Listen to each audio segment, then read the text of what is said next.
To start off, we all have a story. We all have a collection of experiences, thoughts, conversations, and our ideas about those things that make us who we are. Right? We live our lives in such a way that we collect experiences and conversations and relationships with people, and all of those things go into what makes you you. And there's a really interesting power to those stories. The story that you tell yourself about yourself, or the story that you let others tell you about you, paints a picture of who you are. And it says a lot about you. And sometimes those stories can get a little bit twisted. So we all have a story of what it means to be you. And those stories are not often just the facts. They are also your perception of the facts. They're also your thoughts on what happened and the conversations that you had and the things that you said and the things that you thought. Those are your stories. And sometimes we're reminded of certain parts of those stories that we wish we weren't reminded of. Everybody has those like mountaintop high moments in their story, or mountaintop moments that just make you feel so good, that remind you who you are, reminds you who your friends are, it makes you feel connected to your family. But then there are other times in our stories that we wish we could just forget those things. And for some people, that might be things that you wish you could forget or push to the side from before you knew Jesus at all. And for some of us, it could be those things that happen while we know Jesus and love him deeply. And I would argue that if you know Jesus, you have those experiences, every single one of us. We have those parts in our stories that we wish we could just forget.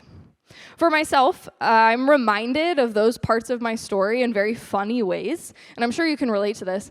When I'm listening to music, there will be certain songs that pop up that like automatically bring me back to a time in my life, whether it's good or bad. And then there's also looking through pictures. So recently, I was going through my Google Photos, which if you know me, I'm a little type A about organization. So I was going through my Google Photos trying to clear things out and put everything in folders, which sounds crazy, but I really enjoy it. So I was looking through my pictures, and there were pictures from camp. There were pictures from camp that just filled me with joy, and it reminded me of the blessings that I have in my life. And then there were other pictures of other things that had happened where I was like, I wish I could forget those. I wish I didn't look at that because it reminded me of who I once was.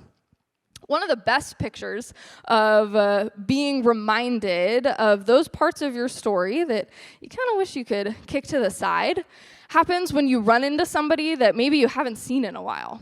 Maybe it's somebody from elementary school or middle school or maybe an old sports team, somebody that you used to have a class with or used to be close to, or somebody that you used to know when you did things very differently than the way you do them now. In my own life, this happened to me over winter break. I was walking into Safeway at about 9 p.m. in my pajamas with my mom, and I run into somebody that I went to high school with. I graduated high school about 5 years ago, and I really don't talk to anybody from high school still.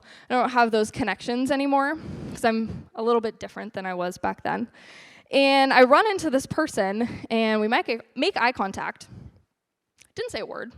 Didn't speak a word to each other, didn't even acknowledge each other's existence, but we made eye contact, and I moved right past. And in that moment, I was instantly transported into who I was in high school. I had the horrifying thought and realization, what do you remember about me? Like, how did you experience me 5 years ago? Because that's probably the way you experience me now. And all of a sudden, I wasn't this Fiona, I was that Fiona from 5 years ago. And that was hard. And it was in the middle of a Safeway parking lot, super random, super obscure, but those things happen. This is the second lie that we live, that you are what you've done. You are what you've done. This is what the enemy tries to tell us, that you will never be more than those things that you've done. And that's what I felt in that moment. I was like, I still feel the same way. I still feel the shame, and I still feel the embarrassment of the way that I used to live. I am what I've done. And it was a scary and weird thought that I had, and it took some time and some wrestling. But this is what the enemy does. He traps us into a very narrow part of our story to tell us that you'll never be more than those things. The enemy wants to keep you in those parts where you feel far from Jesus. That's where the enemy wants to take you. He wants to trap you in those parts of your story so that you never look ahead. He wants to keep you locked in on those parts that make you feel disconnected, that make you feel shame, that make you feel a little bit embarrassed. And these might not be huge things. These can also be the conversation that you had yesterday where you said that thing that you probably shouldn't have said, but you said it anyways. Or the time that you misspoke on accident and said something that you didn't even want to, but you said it. And you can't take it back. The enemy wants to keep you trapped in that part of your story, in that conversation, in that experience, in that thought, so that you never look ahead. So remember, we live the lies that we experience. We live these lies so deeply that they're not just something that we think. It's something that we live. Because intellectually, I think we all know that we're different people, right? We change, we grow. We look different than we did yesterday. We look different than we probably did this morning. We change and we grow, and we might know that, but the enemy seeks to keep us trapped in that area that says, no, you haven't grown. You're just the same. You are what you've done. Don't forget that. That's what the devil is trying to do. He's trying to keep you there. He's trying to hold you there. And it's a hard place to be. Constantly reminding yourself of those experiences and those thoughts. So you're left feeling uneasy, even though you've gone through that change. So like I said, we live these lies, and we live these through the experience of shame. We live it through the experience of embarrassment. That's how we see this lie in action, that you are what you've done. Because you remember those things, and it fills you with shame that you can't seem to get out of. You're deceived, I'm deceived, into thinking that that's always who you will be, that that's always where you have to stay. And now we're looking at our life, our story, through the lens of the enemy. That's what he wants. So there's a few different kind of characteristics of ourselves that can point to when we are thinking in terms of shame with our identity. A few things. And the first one is that you leave out parts of your story.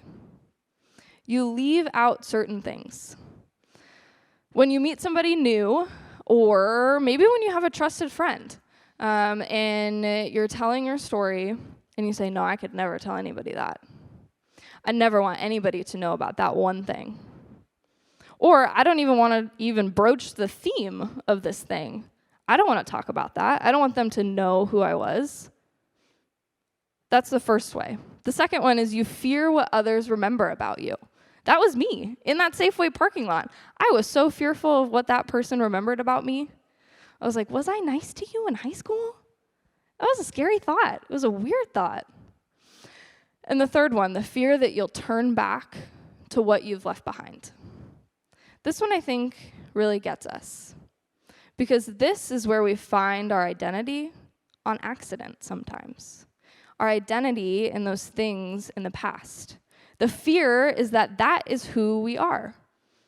The fear is that we'll never change, and that is actually who we are. Those things in the past, that you instead of this you. So there's these three things. You leave out parts of your story, you fear what others remember about you, and you fear that you'll turn back to where you once were. The devil does not want you to read the whole story, and those three things are how you don't read the whole story. The devil wants to keep you in that chapter of your life, in that conversation, in that thought, in that experience, so that you never see the rest of it. So that you're always thinking this is who I am. He keeps you in that one chapter. But we can take a breath throughout this whole thing.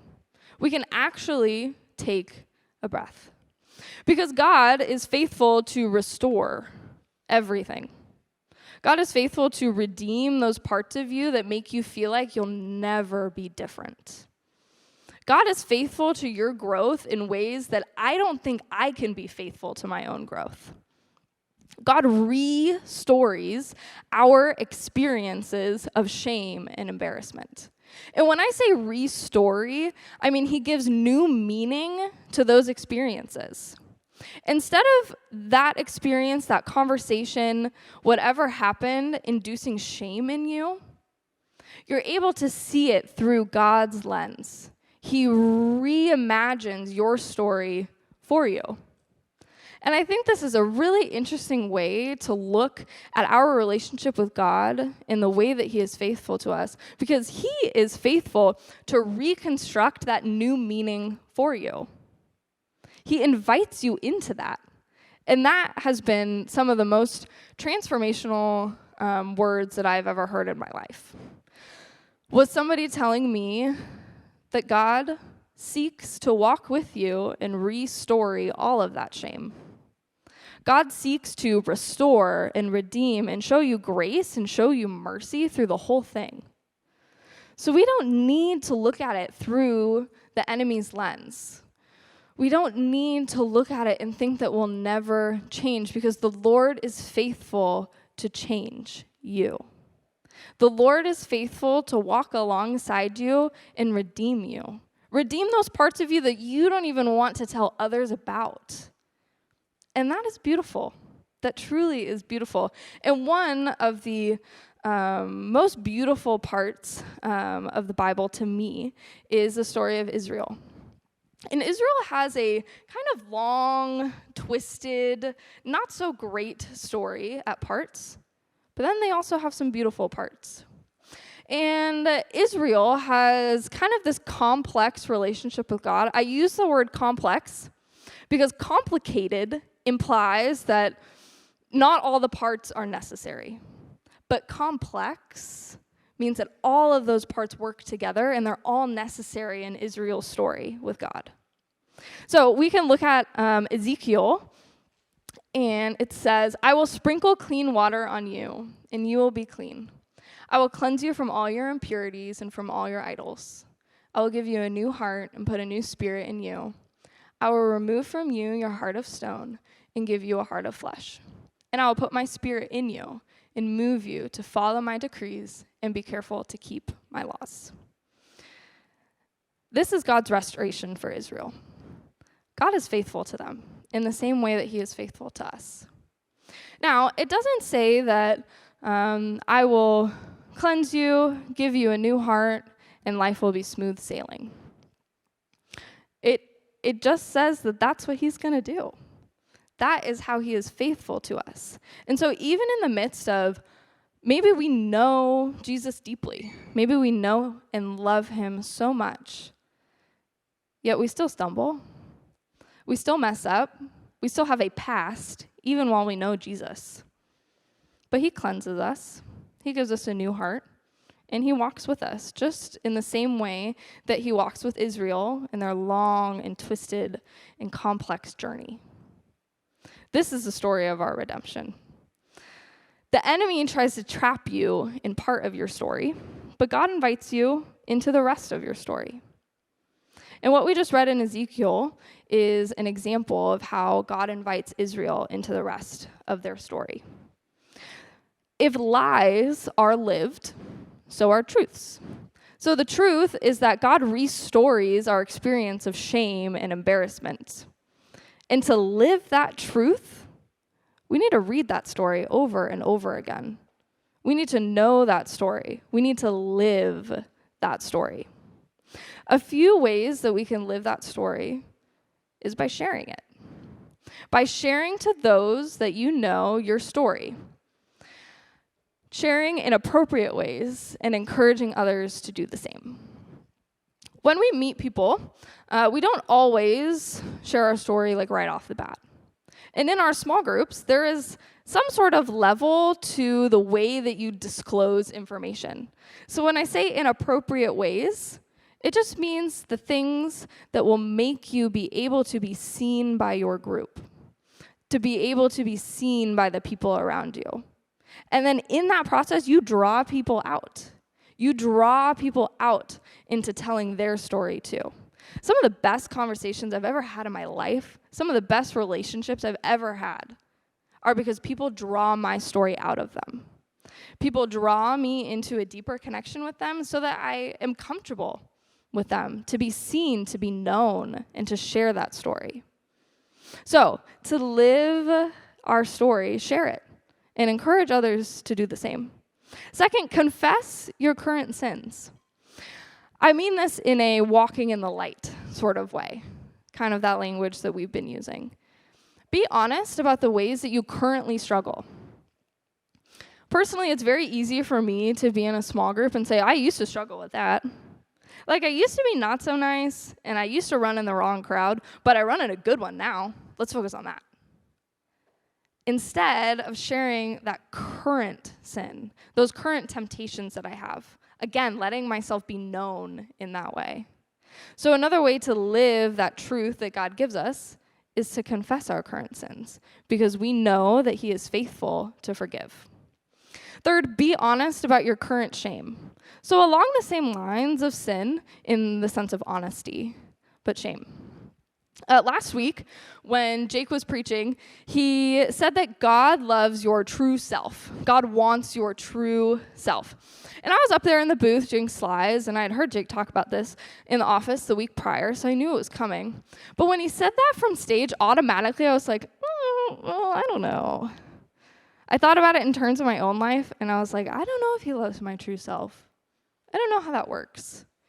My shame was taking over because my shame was starting to tell me my true self is who I was over there. Or my true self is that nasty conversation I had with somebody a week ago. My true self are those things that make me feel far from God. But in reality, my true self is the self that God created. The self that God lovingly crafted and created to be me, to be my story. So be honest about your current shame. I think that really helps us get into the root of the things that we're experiencing and the thoughts that we have. So those three things: share your story and encourage others to do so.